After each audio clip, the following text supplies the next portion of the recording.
ऐसे मुंह न मोड़िए, वही सौंदर्य। मैं जानती थी कि आप युवराज सिद्धार्थ ही हैं, परंतु आप यहाँ इस दशा में। भिक्षु जल के समान होता है देवी। नदी का बहाव जहां ले जाए वहीं बह जाता है। आप और दर दर के भिक्षु, असंभव। ऐसे मुंह न मोड़िए। क्या यशोधरा के कारण? मैं यशोधरा के लिए अच्छा पति ना बन सका, अपने माता पिता के लिए अच्छा पुत्र ना बन सका। पूर्ण दोष मेरा ही है। तो वैराग्य क्यों? सारा ऐश्वर्य छोड़। धनी हो या निर्धन, हर जीव के मन में मृत्यु के समीप विचार आते हैं कि हम कौन हैं, कहां से आते हैं और मृत्यु के पश्चात हम कहां जाते हैं। अब इसका उत्तर पाना मेरे लिए इस जीवन से भी अधिक महत्वपूर्ण हो गया है। आपसे निवेदन है, आप मेरे साथ मगध चलिए। महाराज बिंबिसार ने मुझे वहां एक महल दिया है। वहां साधना में आपको कोई बाधा न होगी और मुझे आपका सानिध्य भी मिल जाएगा। क्यों आप दूसरी बार मुझे ठुकरा रहे हैं? मैं वैशाली की नगर वधू, जिसके सामने बड़े बड़े महारथियों ने शीश झुका दिए, आपसे भीख मांग रही है। मेरे भिक्षा पात्र को यूं खाली ना छोड़े। मैं ना चल सकूंगा। तुम्हें मेरा सानिध्य नहीं, मुझे वशीभूत करना है। मैं वो हूं जिस पर सब मरते हैं, पर जब से आपको देखा और यशोधरा के प्रति आपका प्रेम, तब से मैं ईर्ष्या की आग में जलती रही हूं। आंख बंद करूं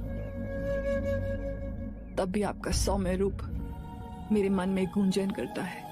धन एक नशा है, रूप भी एक नशा है। दोनों सर चढ़ते हैं, जब उतर जाता है तो हम स्वयं को एक गहरी खाई में पाते हैं। मैं आम्रपाली हूं।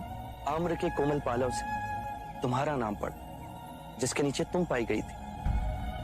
मैं आपको अपनी स्वर्ण कक्षिका में आमंत्रित कर रही हूं, जहां बड़े बड़े आने को तरसते हैं। जिसे मैं चाहूं वही आ सकता है। मैं उसकी शासक हूं। शासक या बंदी?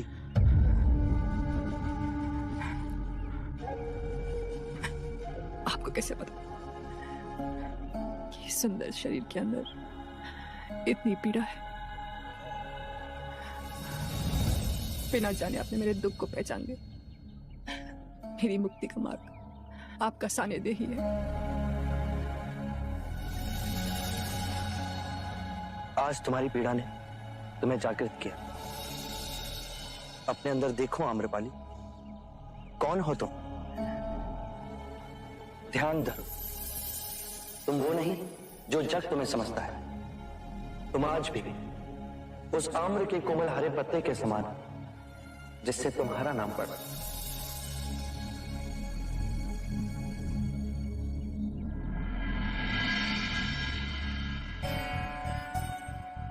कुछ दिनों से मुझे एक चिंता खाई जा रही कि इस ऊपरी जीवन, इस सौंदर्य और उससे मिली प्रतिभा, क्या इसका कोई मूल्य है?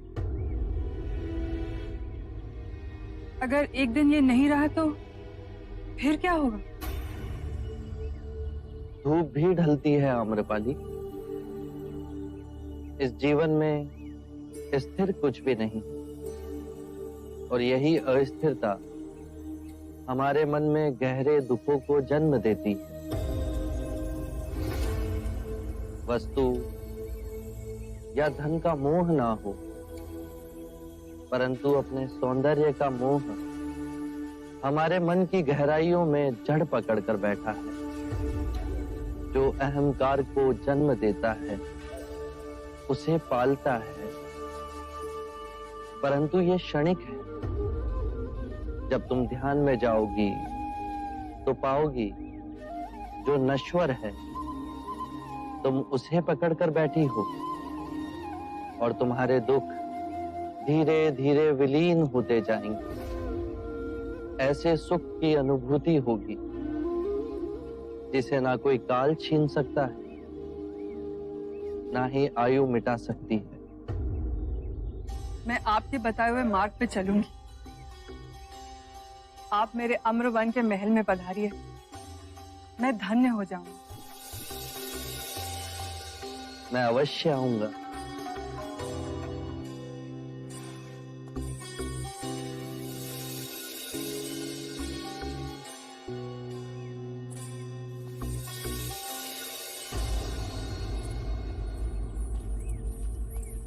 जब आप आम्रपाली से बात कर रहे थे तो उसके रूप का कोई आप पे प्रभाव ही ना पड़ा। आप में अजर चेतना है, पर किसी भिक्षु के समक्ष ऐसी सुंदर स्त्री आ जाए तो किस प्रकार वो आप साथ संभाव उत्पन्न करे। रूप और कुरूप, ये दोनों ही विभाजन हमारे मन ने ही बनाए हैं।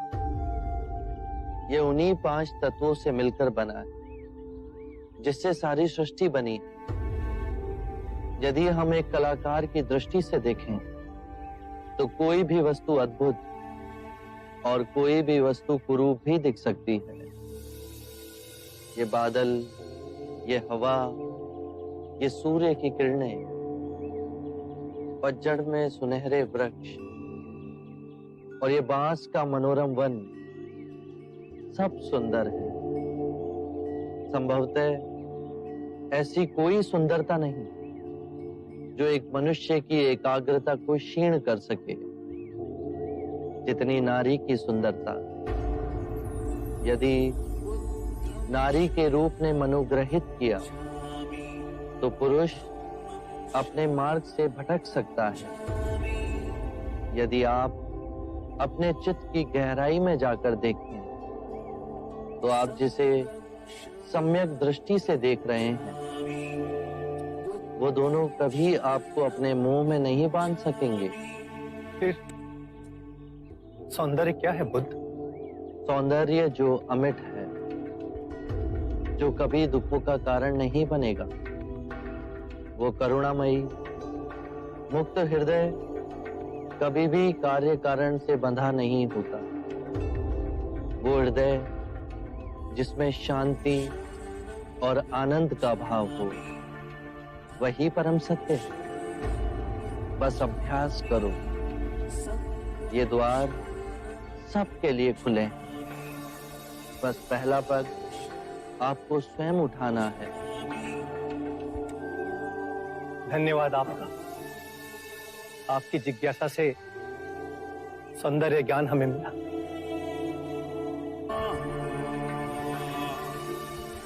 मैं भी क्या सोच कर आया था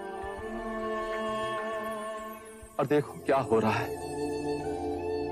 मैं बुद्ध को कपिल वस्तु ले जाने आया था, पर अब मैं स्वयं यहीं रहना चाहता हूं, आपके संग में, आपका भिक्षु बनकर।